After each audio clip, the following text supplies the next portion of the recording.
it's sad that yet another manager has come in and bitten the dust after so few games in charge. But I think if you look at the cold hard facts of it, I think it's difficult to stick up for Di Matteo as much as I would like to. We were getting worse rather than better. You would hope in after the transfer window that we would actually improve. But I think since the transfer window shut, bar a very good performance against Forest, we've just not been there. We've not been right since then. And I think we're still lacking in a few areas. And he's tried to shoehorn too many attacking players onto the pitch at once. I think ultimately that and the fact that we've only won 1 out of 11 games has cost him his job. And as I say, it's hard to really disagree with the decision to give him the bullet.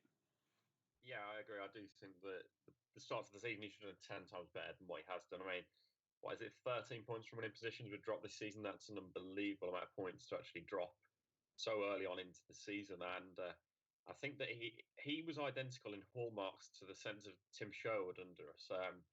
Nobody really knew his plan A, and he definitely didn't have a plan B. And to me, Roberto just wasn't going to cut it. And now we're on a search for the 7th manager since Martin O'Neill did leave the club. Terrible.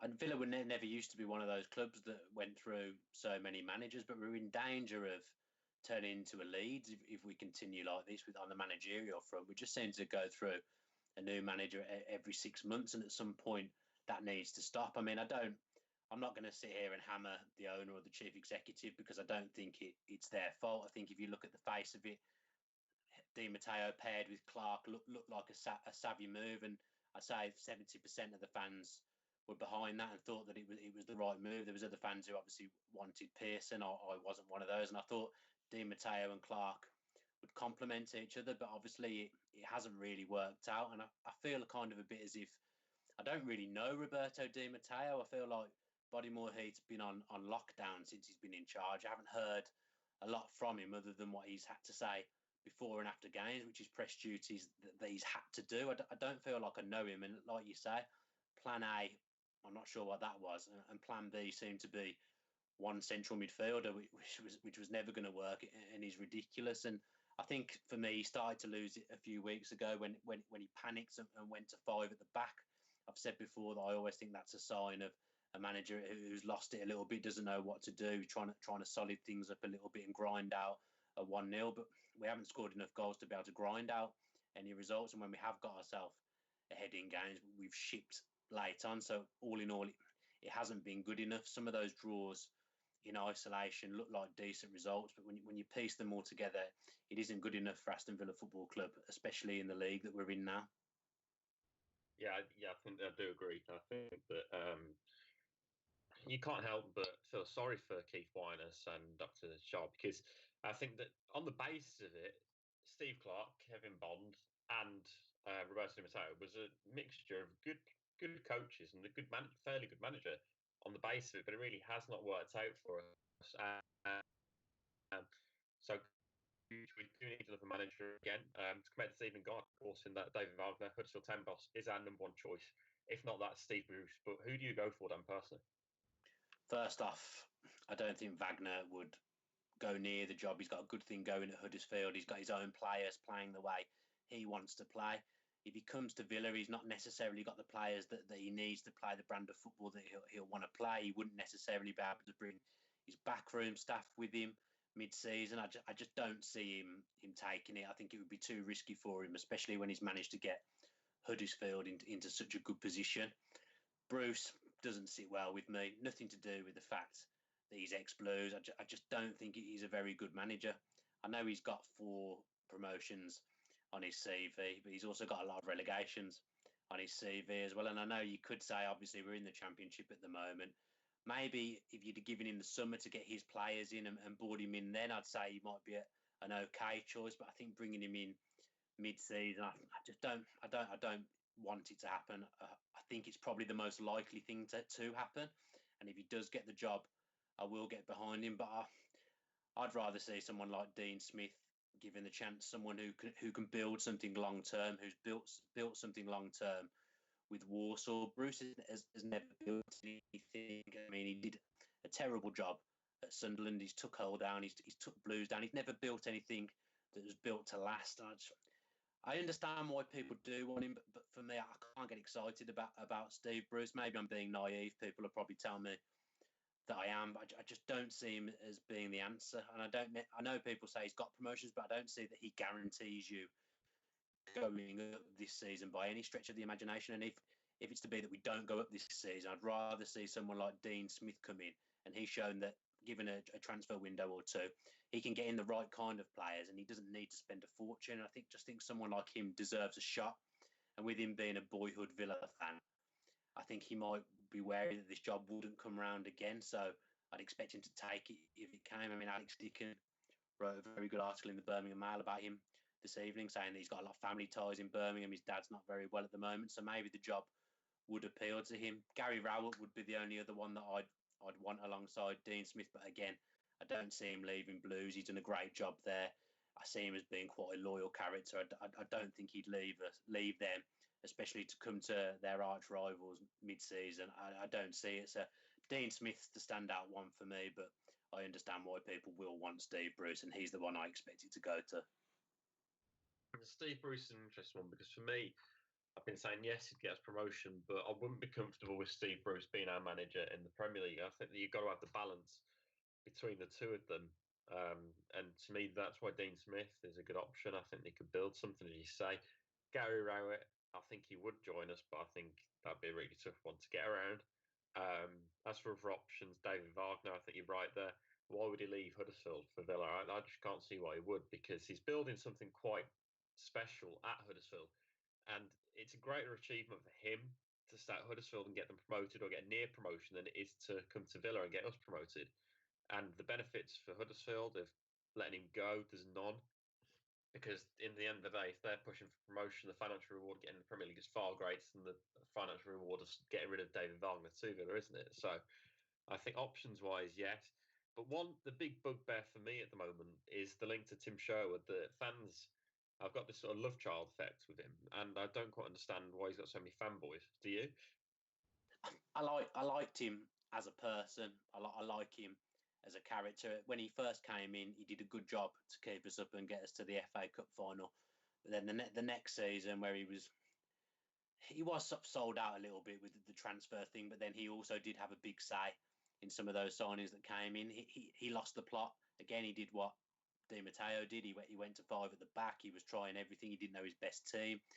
He's not the right guy to get us out the Championship. Tim Sherwood will go into many jobs in his career, I'm sure, as a short-term fix, someone to galvanise a club that's struggling, possibly in the Premier League, but I don't see him as being a long-term manager anywhere. I don't think he's quite got the nous for that. And Villa fans have got short memories if they're saying he's the man to suddenly come in and turn it around, because we got off to a equally as horrific start, if not worse, last season with him at the helm.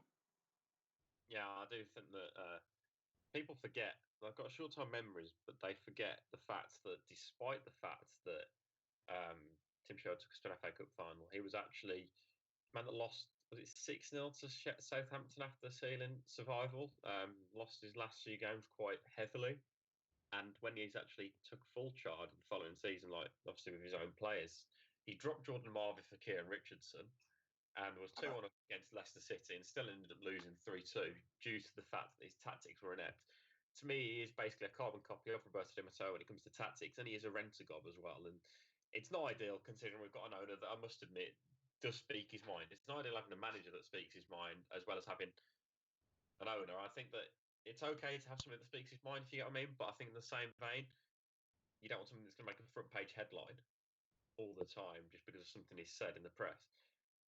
I think he's quite clever, Sherwood, because whenever you hear him speak about Villa, he always goes on about how good the fans are, what a good relationship he had with the fans, how they're so special.